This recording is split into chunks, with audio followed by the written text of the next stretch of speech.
Welcome back.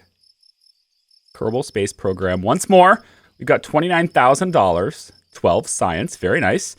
Current research, I think we're working on early rocketry right now. We don't have nearly enough money to even, do anything with that. We need to do lots of contracts. So there's going to be a lot of repetition. RP1, because it's career mode, it introduces a lot of repetition.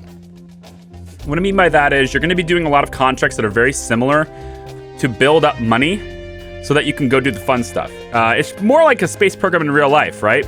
For example, SpaceX does a lot of launches. Music just gets loud, doesn't it? How come the music gets, the music's just got this thing where it doesn't want to behave? 2 percentage points, 4 percentage points will make a huge difference sometimes. It's really bizarre, how different that is, Anyway, so you're going to have to do contracts. Similar to SpaceX, how people will hire them to set up their satellites, right? So they'll do so many Falcon 9 launches. There's so many launches that go up and it's the same basic idea for the payload, but they're getting paid for it. And that allows them to continuously reinvest in their program to do bigger and better things. And now they're going to be doing, crewed stuff through the ISS. That's pretty fun. We just watched the other day, right before we streamed this, the first ever commercial delivery of people to the ISS. First ever commercial spacecraft to ever dock to the ISS. That's fascinating, and it's the start of an evolution that's going to carry us to the next level. I'm really happy about that. But that's the kind of stuff that'll start happening more regularly now. And it's the slow progression that allows you to build up funds and reinvest in yourself that lets you do bigger and better things. So sounding rocket contracts are kind of where we live for a little bit. And we want to be able to get these done so we have money to reinvest in our space program, like I said. And eventually, once we have enough money built up and enough time has passed for our research and things, we can start, doing things like this that get us the big bucks. Getting the downrange thing, getting suborbital, launching our first satellite, etc., already working our way down these milestones. These are the big ones that we really want to do, are these milestone ones. Now, another thing, and I want to see, I think it's this one, 160 kilometers, 110 with 55 units. This is not really that different in money. But there's a big difference in the doability of it. So I'm going to take this one. It says we need to reach 110 kilometers. We need to do it with 55 units of payload. We can do that. So we're going to go to the vehicle assembly building. This contract, right, has us lifting up payload units. Payload units could be anything. That's really loud. See that? Dan, welcome in. Okay, so with this one, we have to, 110 kilometers, I think it was. Yeah, 110 kilometers. We have to use 55 units of payload. So for this rocket, we're just going to take and grab, I don't know, the first two, maybe? Isn't there one that's... What's our last rocket? All right, so it's this one, looks like. That's an interesting rocket. I don't remember making that one. I might have been playing around with things. I will be playing with things offline, and we might do some missions that are being done. See how loud that is? I turned it down to 38%. It's still blasting in our ears. It's weird. Let's do, how about this one? Is there one that goes straight up? Is it this one? This one's angled, and I think it's too big. Because we need to do 50 units, right? I kind of wanted to reuse an existing design. But it's been a while since we've played, so I need to refresh myself on it. I think 110 kilometers is going to need that larger rocket, though. So if I was to grab, let's say, this one, and we just tilt it to where it is right side, it's not tilted like this, but it goes straight up, I think this will be okay. We can probably remove some of the scientific gear on the sides. Probably, because we kind of already have most of what we need for this, as far as transmission goes. We have no additional science stuff yet, although we could get this ion mass spectrometer for $1,000. And this allows us to do a new type of experiment. Landed, as well as flying high, space low, and space high. So it's a new type of experiment, always exciting. And I think I'm going to go ahead and buy it because it lets you do new things. Now, this is still a biological sample, so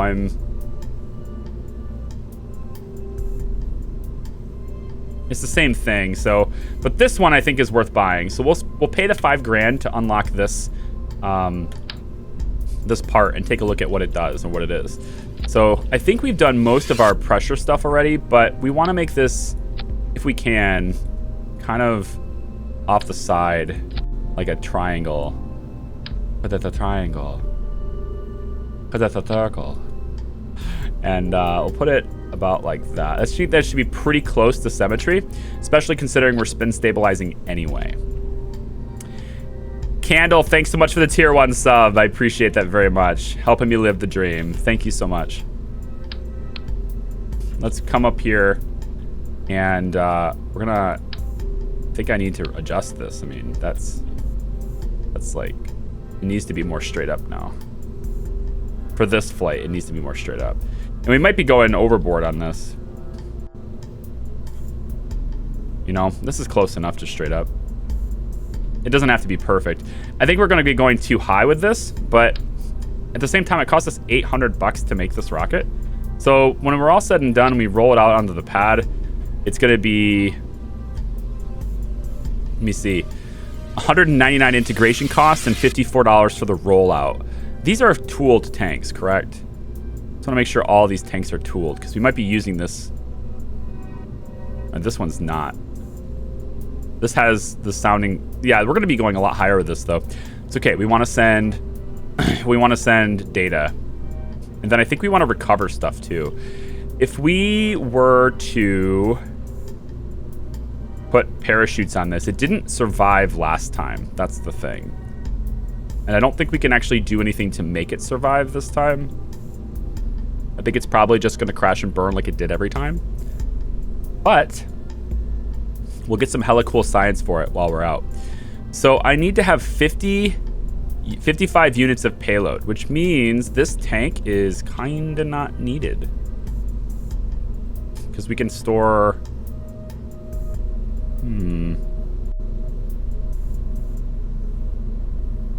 I can store everything in there. And then this doesn't even need to be a tank.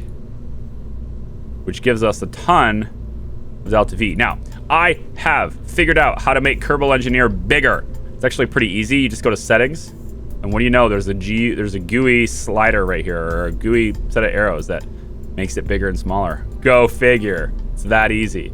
So we'll just have bigger numbers, and people will be able to see Delta V numbers now, hopefully. If I make this smaller, I'm trying to see if I can get to 110 kilometers without this. And like, maybe I can, but I'd like to get as high as I can so I can get that science at the same time. So I think we are going up with this the full rocket here, just like this.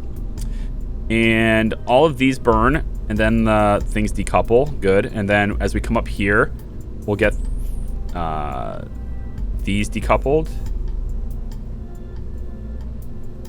Oh, they fire, right. And then these decouple. And then this fires, and then this decouples, and we keep going higher and higher and higher. And we'll be high as a kite by then, hopefully. So if I take the length and narrow this down, it gives me even more Delta V. But here's the problem. Here's a problem. The burn on 0 is 1 minute and 47 seconds. The engine is only rated for 1 minute and 20 seconds. So if we can get the full burn, that's great. But I don't know how likely it is that we actually get the full 1 minute 47 seconds.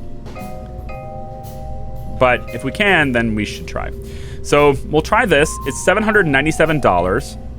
We get $194 and $53 on the rollout cost. So it's about $1,000. And we're getting paid about $3,000 for this, so that's a net positive $2,000, plus we get the science, which is nice. And if we break any milestones, we'll get extra payments for those. So I think this is what I'm going to look to do. My thrust to weight, though, is 0.77. It's not great. Part of me says we should be using a different... I should be using a different tank. I can make this tank longer and then use the...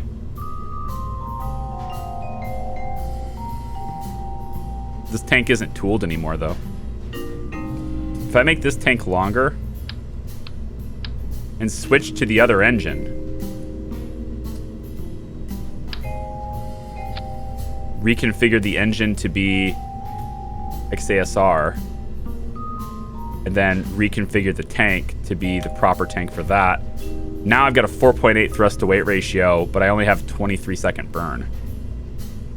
So I can go a lot higher, but I need to lengthen this tank. And I'm worried that this is gonna make it too tall. So far it doesn't. So far so good. I'm gonna lengthen the tank a little bit more.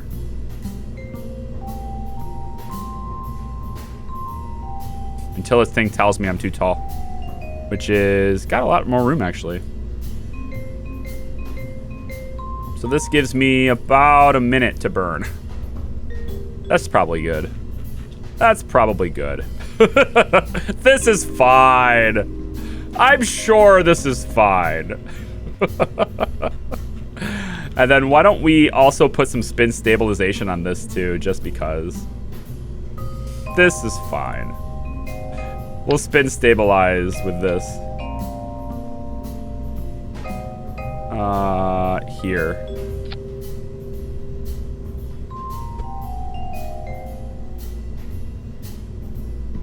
Sounds good.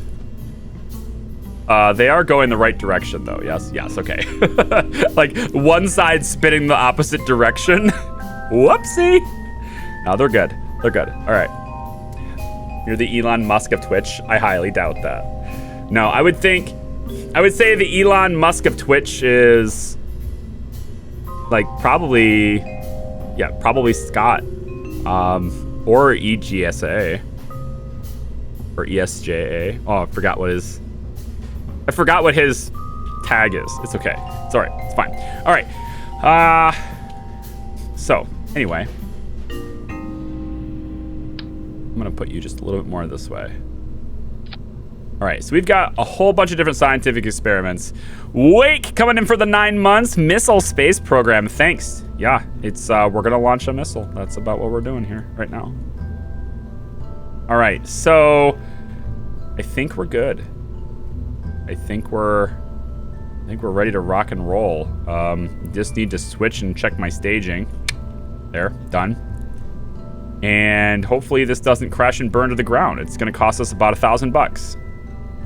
We're getting paid over 3, so that's a pretty decent profit margin. We get to go really high and get some science and maybe even get higher than we've ever been before. And honestly, I could probably get away with going even taller on this. Oh yeah. Better not though, because I can't tell if it's only rated for a 40-second burn. I'm already giving it a minute worth of fuel, so never mind. All right. I think we're good here. Let's go ahead and have this.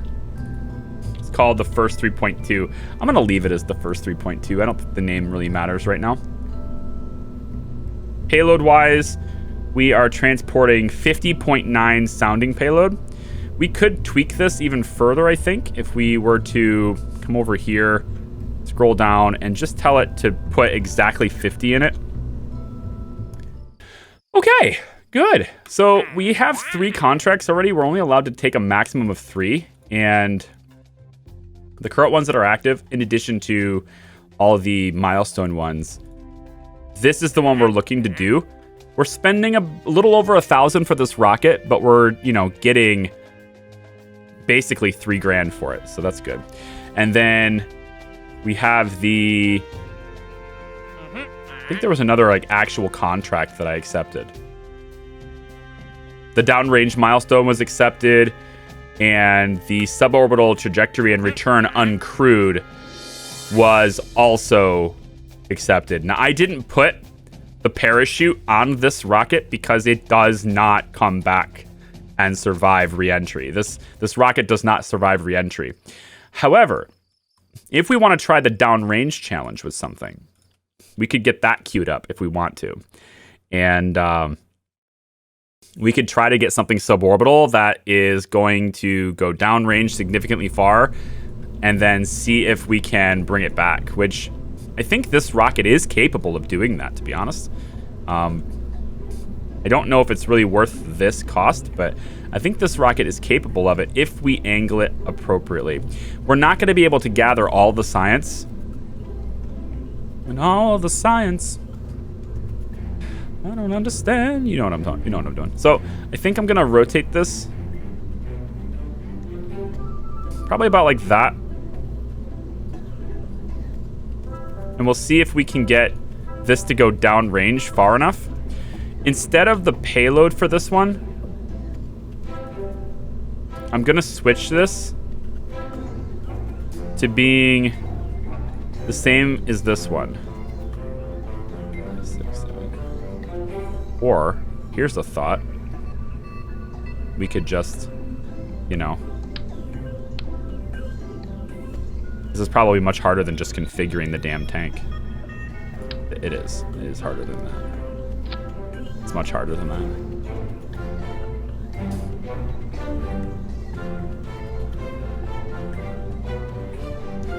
Actually, it won't matter because we're already kind of maxing out on our fuel capacity anyway.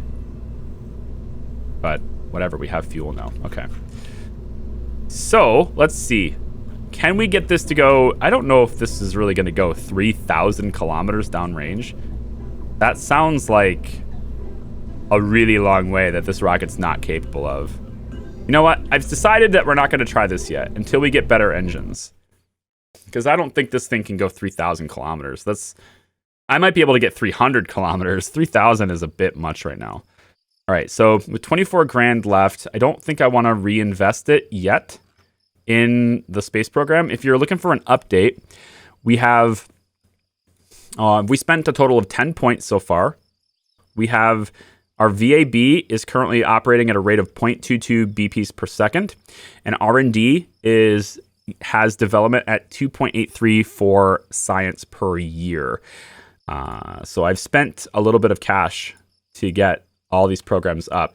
By spending on the upgrades to R&D, we not only improve how much science we get during the term, but we also improve how fast scientific research is researched. So... But we have a long way to go before we're like unlocking all the real cool, interesting things in the world. So I also said I was going to build a plane. I think I'm going to do that off stream, and we'll make a video for it separately.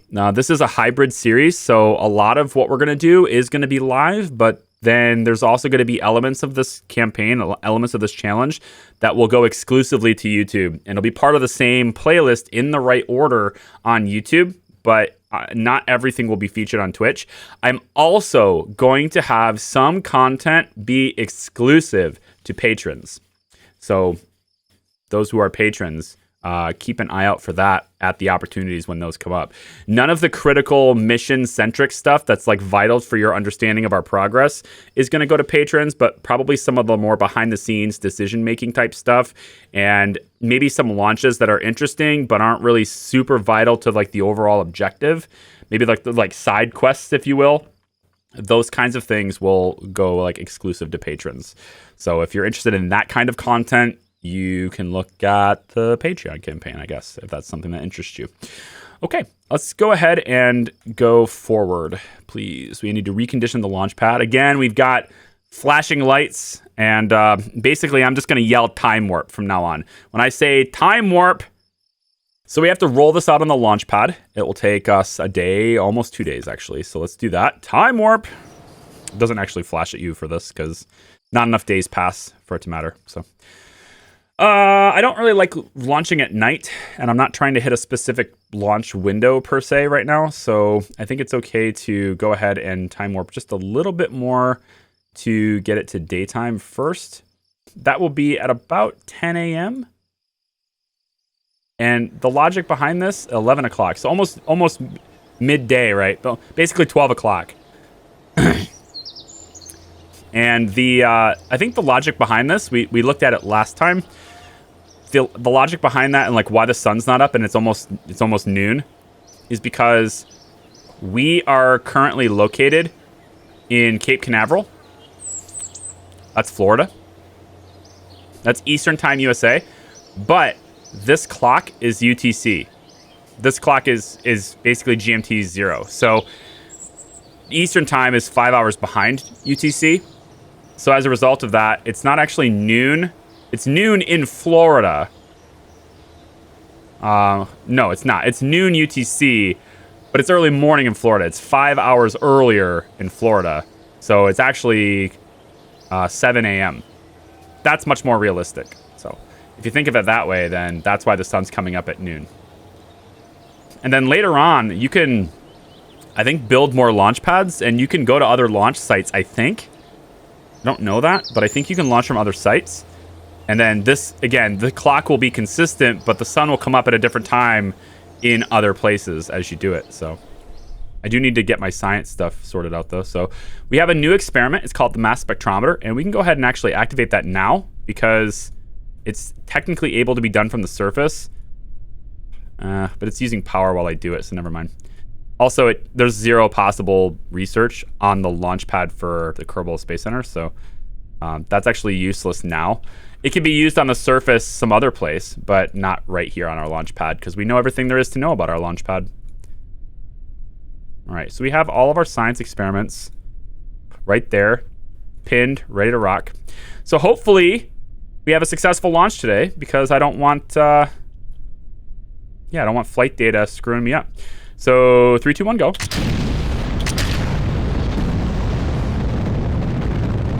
So far, so good. We are spinning pretty fast this time.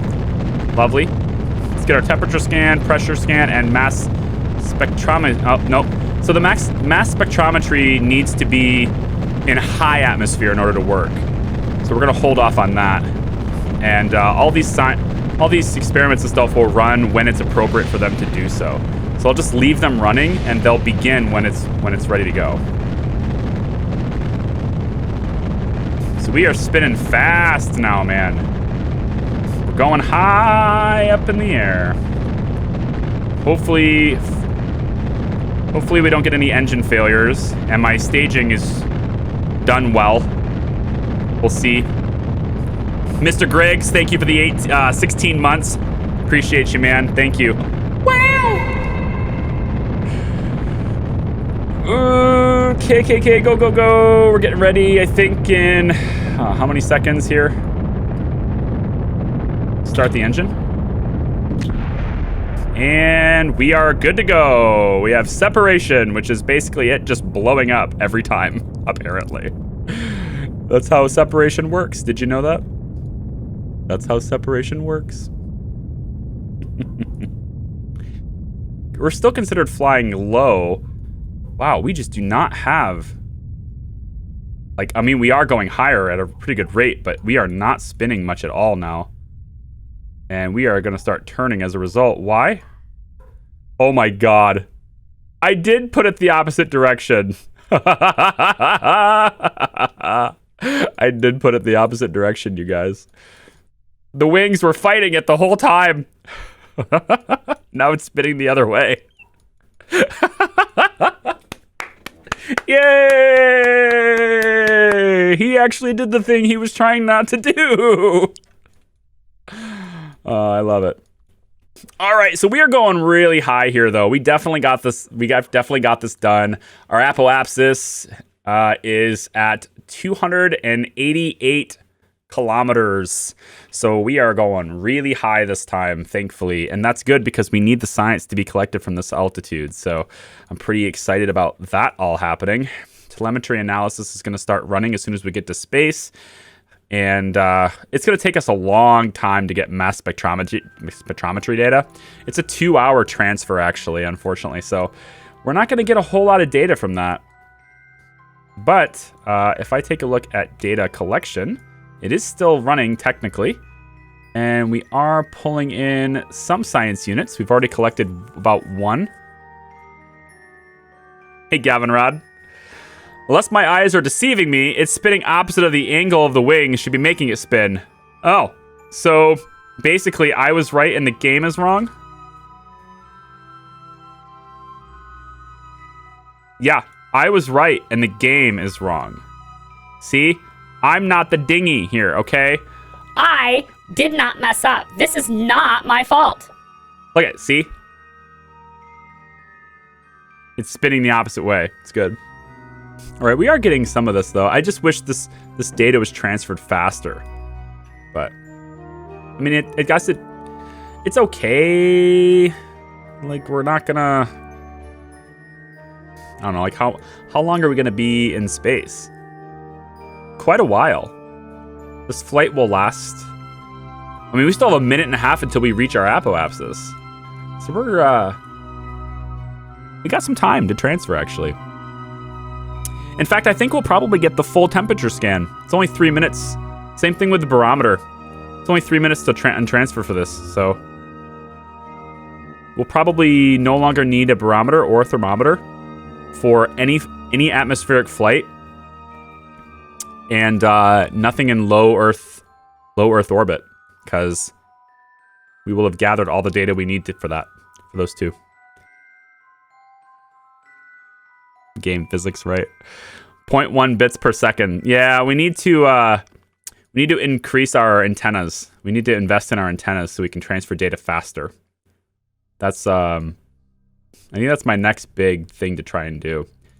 We just need to find research for that and do that. Is space not at 70 kilometers? No, it's 140. So this is Realism Overhaul. It's changed. It changes like all the rules.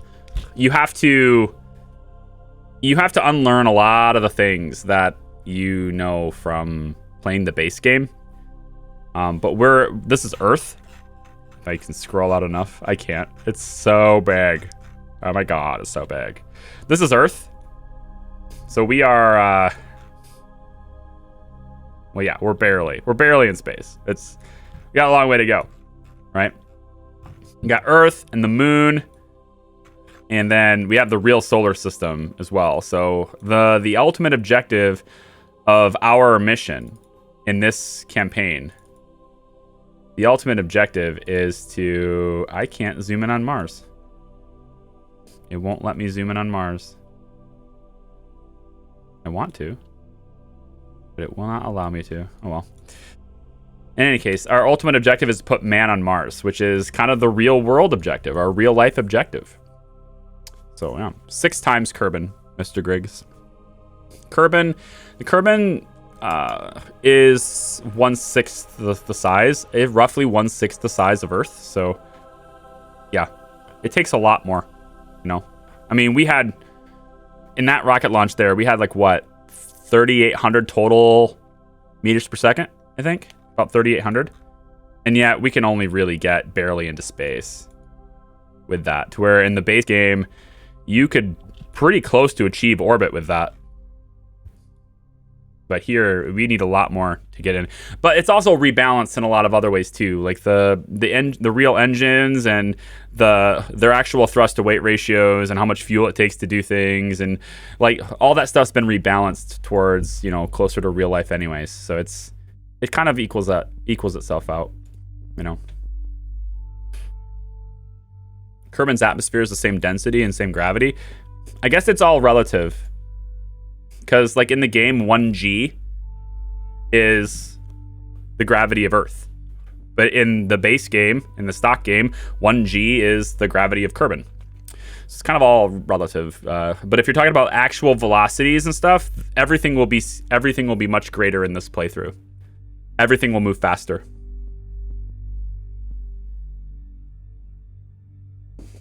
And everything will be required to have more... You know, just everything's at a bigger scale here, basically. Okay, so we got all of the science that we can possibly get from low Earth, low in space above Earth. So, like, as far as like barometer and thermometer goes, telemetry analysis and stuff is. Oh, and electric charge usage is also like. It's also more realistic here too. So batteries aren't going to drain halfway down because you transferred science one time, right? Like nobody has batteries that small. But at the same time, I have to run my equipment continuously to get science. There's still some little graphical bugs here too. Like that tends to happen. I'm not entirely sure why, but it'll go away, I'm sure, eventually. But that's our space center right there. So somehow we managed to go the opposite direction. I don't know.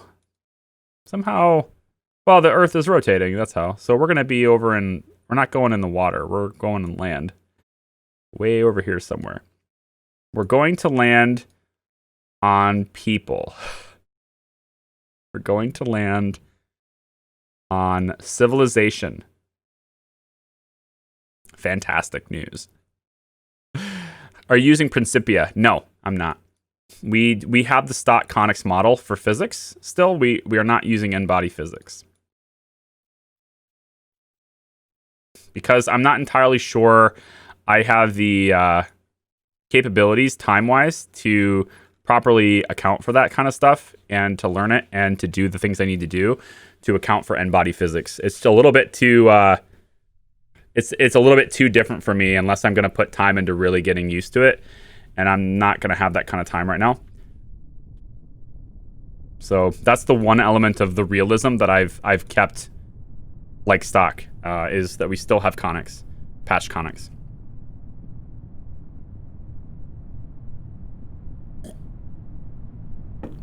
And for anybody who might be confused by that, going, what is he talking about? Okay, so the stock, see, this doesn't make any sense. Look at this.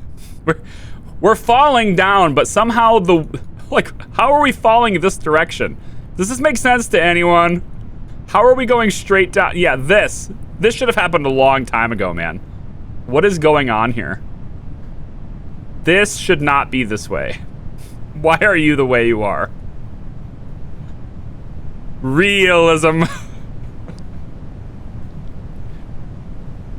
It wouldn't matter if it's bottom heavy. The fins would cause so much drag that it would be going the opposite direction. It would not be doing this.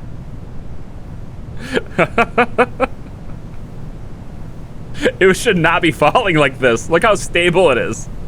There's no reason for this. All the aerodynamic, like all the drag is right here, but yet it's still falling first. It makes no sense. Also, this still has 50 units of payload in the top of the rocket, so it should actually be heavy on this side right now, but it's not. I don't understand, man. Whatever. For anyone who's like, what is he talking about, this patched conic stuff, I'm confused. So the stock KSP model, if you're playing Kerbal Space Program, you're playing it stock, which if you're brand new to the game, you absolutely should not be playing it the way I am. You should be playing stock. If you're playing stock, then your orbits and any type of gravitational influence in your vehicle is all determined by which body in space that you are around. So if you're orbiting Kerbin, only Kerbin's gravity is affecting you. If you're orbiting the moon, only the moon's gravity is affecting you. And there's this patched conics model where as you approach the sphere of influence of one other body, like say you're transferring to the moon, there's this part where all of a sudden it will change you, and all of a sudden, bam, now you're in the sphere of influence of the moon, in which case Kerbin and the other bodies in space no longer matter. What Principia does is it changes it to an n-body physics model, which kind of removes that and changes everything to where other bodies around space always influence you, which is more realistic. That's the way it is in real life. Obviously, the degree in which they influence you depends on your proximity to them, but there's still some influence. And as a result, your paths and your trajectories that you would normally be taking are all approximates or predictions as to where you'll be based on certain criteria. And you'll see the lines as you grow, as you do them. So, for example, here, if you're here and I'm orbiting Earth, with patched conics, which is the stock model, I have not changed the stock model. With patched conics, only the Earth's gravitational pull will matter in terms of us doing any type of maneuvers. But in real life, the moon would still be pulling on us a little bit, right? And therefore, the sun would also be pulling on us. And you know, Vesta would still be pulling on us, Jupiter would still be pulling on us, Mars would still be pulling on us, etc. And all these things are still pulling on you. They're just not nearly as intense because of your proximity to them. That's an n-body physics model, and we're not using that. We're just staying with KSP, the way KSP is designed, which says that this is the only thing that matters to us when we're orbiting Earth. When we want to go to the moon, we'll go into probably what would happen here is if I wanted to go to the moon, I would go this way, right? From this side of the moon, I would blast this direction, and that would curve us around, and we'd meet the moon kind of right over here. It would just sort of go about like that. Because again, as we're going this way, Earth is still pulling on us, so it's pulling us around, and we would meet up with the moon. And when we get to the moon, you would see, you're going to see our orbit lines, they shift. Our trajectory lines, they shift.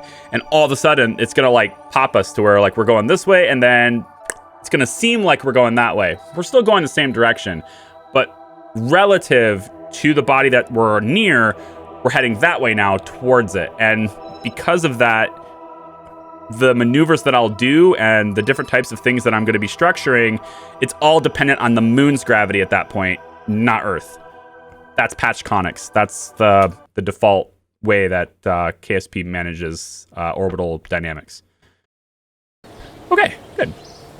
Got that taken care of. So whenever I say patched conics, that's what I'm referring to. If I ever say n-body physics again, that's what I'm referring to. All right, so we got 29,000. They didn't get a whole lot for that contract, but this is sort of that slow, keep building up your money, keep doing little contracts kind of thing that I'm talking about. So if I look at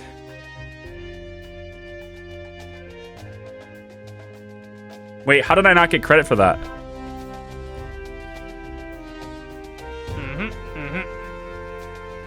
Oh my god, it's 55 units.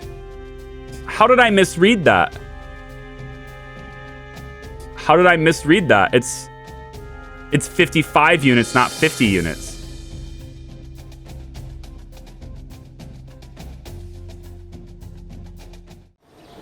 Well, take two. This should work. So we will once again do this. It'll cost us a little bit less this time, but ultimately I screwed up and I put 50 in there instead of 55 because I read 50. It's not 50, it's 55. So we're gonna want to do that right here. 55 units of payload is what it clearly says. So reading is hard, my bad. It's okay. It's no different than if the launch had failed, right?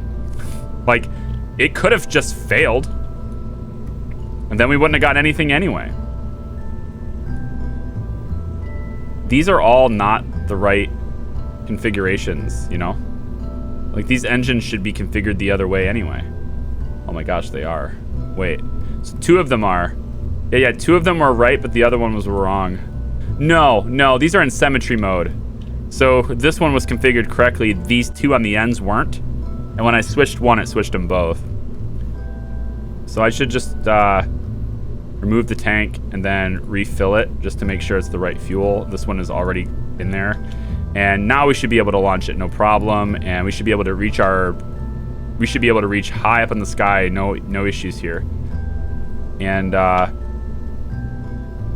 I'm gonna try, I think, because I'm not going quite as high. I think what I want to do is try to get this other contract now if I can. It says I need to get reach a suborbital trajectory and return safely. So since I'm not going to go as high this time, at least I don't believe I am, what I can do is I just need to get to 140. If I get to 140, that satisfies the 110 requirement for this. And then at 140, I should be able to come back safely, I think. So if I grab parachutes this time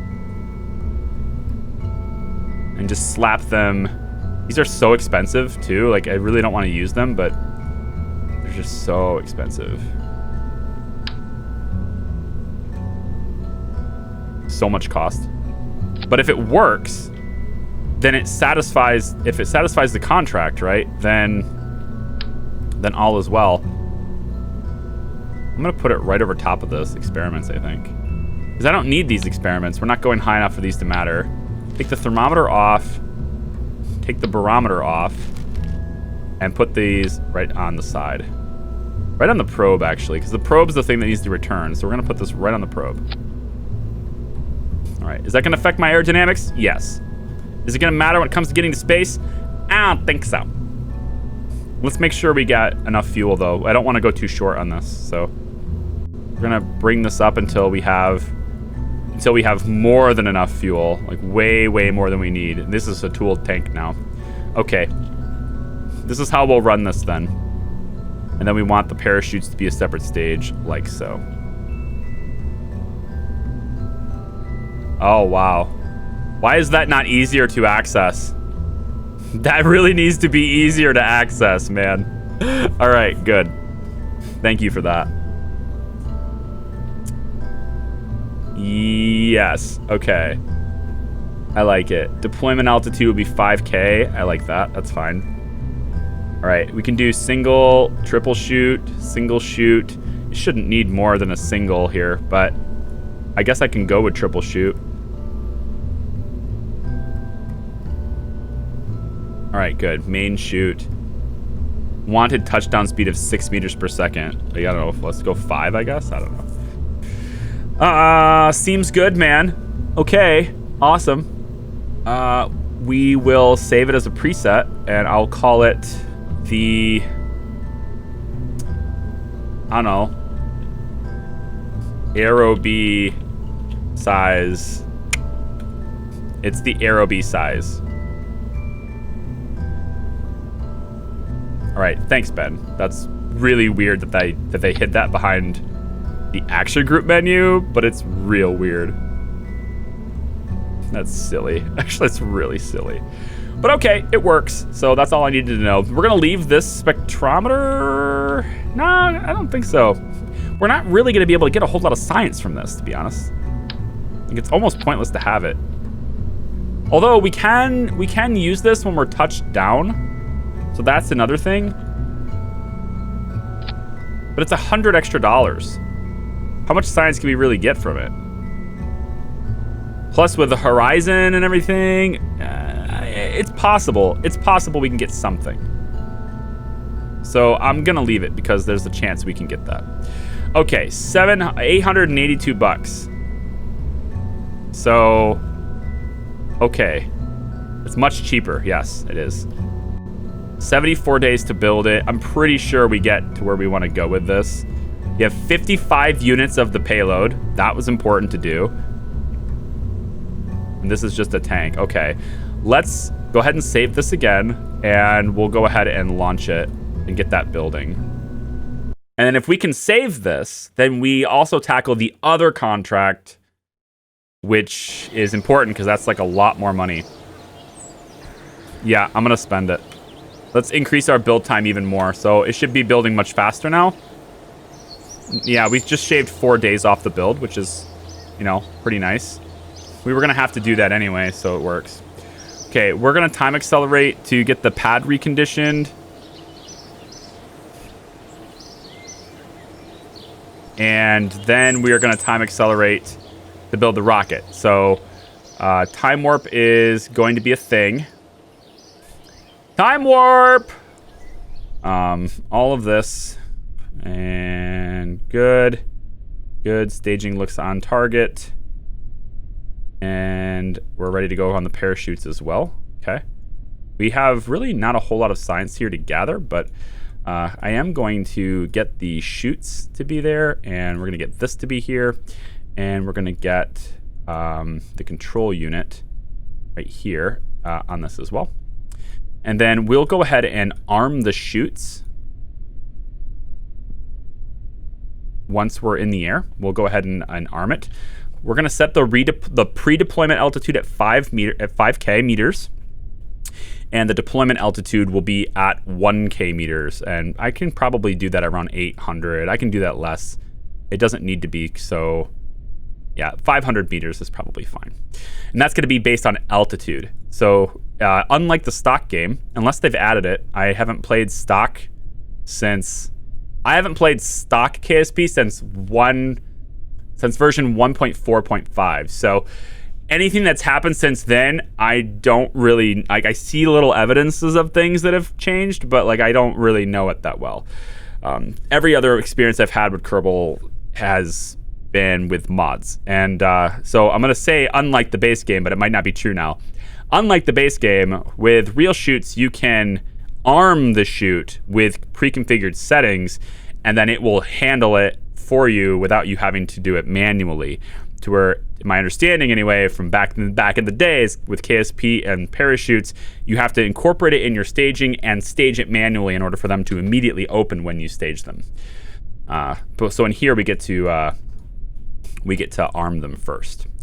Okay, here we go. Hopefully no failures. Go. And we're up and away. Looking good. Looking good. We're actually turning a little bit, so a little bit of downrange may happen, but ultimately we're looking here for... We're looking for altitude here for sure. We're going through with lots of aerodynamic pressure here. You might hear, if you watch SpaceX streams, you might hear the term max Q, which would be pretty much what we're experiencing right now.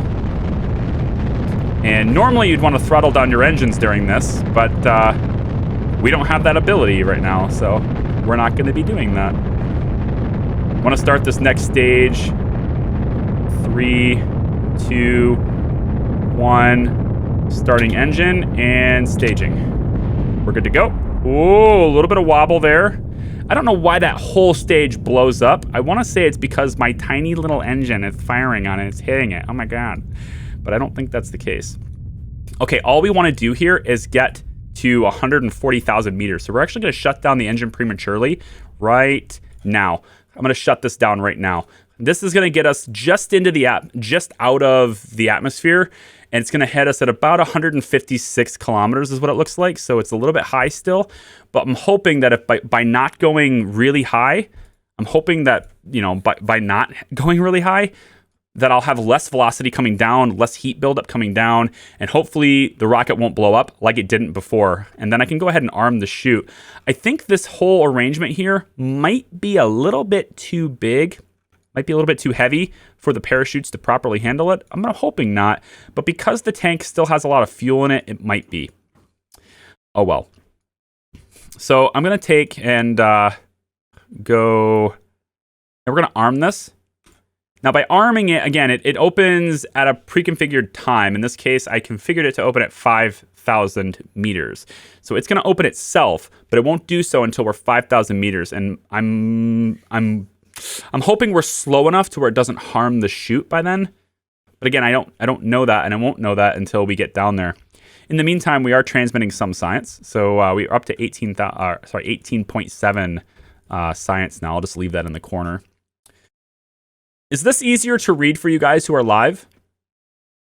These numbers are obviously way easier to read than they used to be, but are they easy to read now? Should I make them bigger, I guess, is my question.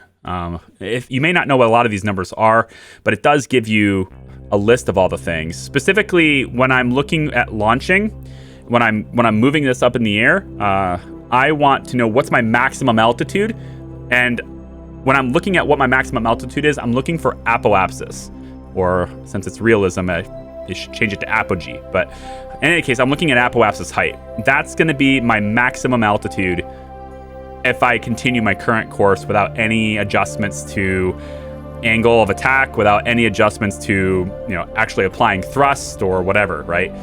That would be the maximum height that I would get to. My time to apoapsis is how much time it takes to reach that height. Again, all factors remaining constant. And we also have surface readings as well, which are usually a little bit different. Now, unless we're launching from Cape Canaveral like we are, which is kind of at sea level, then these are pretty much the same. But if we are over a mountainous terrain, these numbers might be different because the terrain is higher than sea level. That makes sense. It shows me biome information. Right now we're over the shores. biome is sort of like a section. The Earth and Kerbal, if you're playing the stock game, these are compartmentalized into sections, right?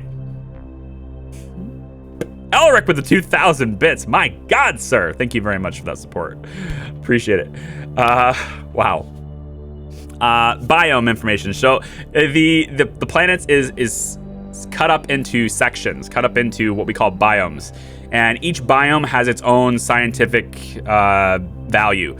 So you might do an experiment where you're high above the shores, but then if you run that same experiment when you're high above the mountains or high above the plains or a different biome, you'll be able to gather more science. You just have to get there. We're not going to be able to get there very easily until we have at least pre-orbital rocketry.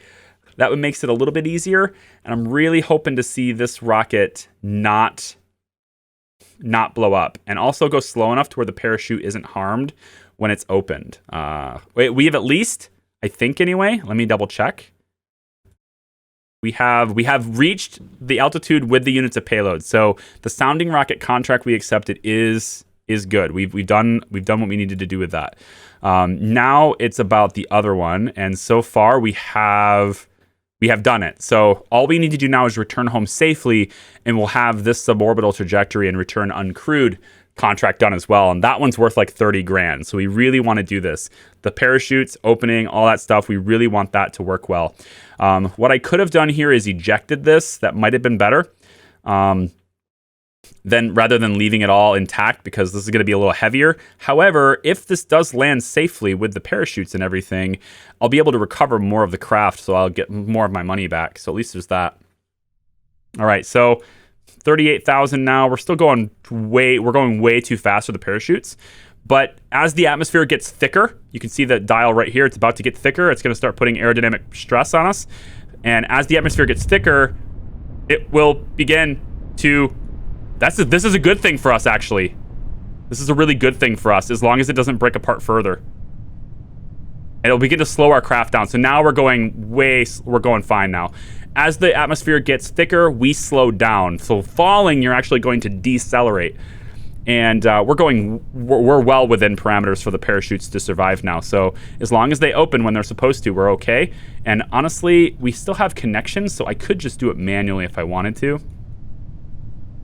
But I want to make sure that the mod is working as intended. So as a bit of a test run, I am going to wait and see if the parachutes pre-deploy on schedule, which is at 5,000 meters. What is a suicide burn? A suicide burn is a approximately timed burn in which you push your engines, you throttle up at the precise moment that you would need to where by the time you reach the ground, you are at 0 meters a second. It's what the SpaceX booster does every time. It's falling, and then it turns its booster on, its thrusters on at the exact timing that it needs to where it can slow itself down and land. It's called a suicide burn because if you mistime it, you die, pretty much. So 5,000 meters, pre-deployment happens all on its own. I did not stage this, and you can tell I didn't because this is still up here instead of the engine being up there.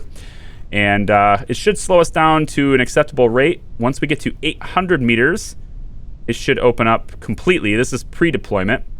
It's just enough to slow us down. It's not really enough to really bring us to a landing safely velocity. But when they fully open, then we should slow down, hopefully to about 5 meters per second. I hope, anyway. What difficulty preset are you playing on? We're playing on a completely overhauled game, so it's a little difficult to answer that question. If you're talking literally, this is normal, because Realism Overhaul and RP1 specifically is tuned and catered and balanced to the normal difficulty setting. It has its own difficulty parameters built into it already, so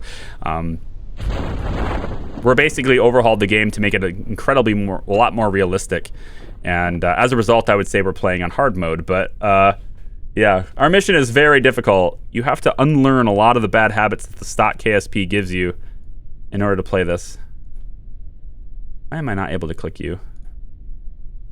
Okay, there it is. Okay, we're not even transmitting anymore anyway, so let's stop that. And we're not transmitting anything here anymore. So total data collection is completely empty. We didn't get a single thing. All right, good stuff. No science at all. So at least we're going to recover it. That's good.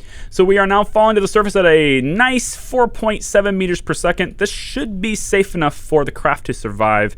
I am going to time accelerate a little bit here just to bring it down faster because we're traveling pretty slow. And the final chute opens. Wow, there's a triple chute and a single chute. I did not know both of those existed, but all right. So now we're traveling at basically under 3 meters per second. So, hey, it's very safe, you know? At least it's very safe. Do you have a complete mod list for this one? I will in the description of the YouTube videos when they publish. By the way, this tab exists in the chat, in the live chat. That tab exists. At the top of that, there is an FAQ for our playthrough for Kerbal. I encourage you to read through that. If you have any additional questions after that, then come on back and ask them. I'll answer them all day. All right, so let's let it land. And it lands. Everything is good. We should be able... No, we can't do this on the surface, apparently, even though it said we could. Can I do telemetry analysis on this by chance? Actually, I probably could have done temperature landed in the... No, we're still considered in the shores. This, guys, is considered the shores. Like, I guess we're not that far away from... We're not that far away from land, but, like, I guess. All right, 8 science earned for that. Very good. We got 42,000 in funds as well. We can also recover this. And now, contract-wise, we have completed that. So... Are there new contracts for us to do? The downrange milestone is still a thing. And we have sounding rocket contracts again. This time intermediate is going to pay us quite a bit. We need to get to 70 kilometers with 150 units of payload. I feel like we can keep using the same method. You know, the same rocket. This one pays us a lot more money too. And then we have this one, which is to reach 170 with 55, which is exactly the same as we've already done. So I think we jam on. And we might be able to handle both of these contracts with a single launch, possibly. So let's grab these 2 sounding... Oh. You won't let me do this one now that I've accepted this one. Well, that's silly. I mean, I guess. Aw. Aw. Sucks. X-plane's low.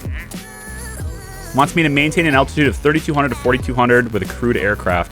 I kind of do want to build a plane. I'm not going to accept this right now because it would take me probably longer than a year to build it. I don't know that though. You know what?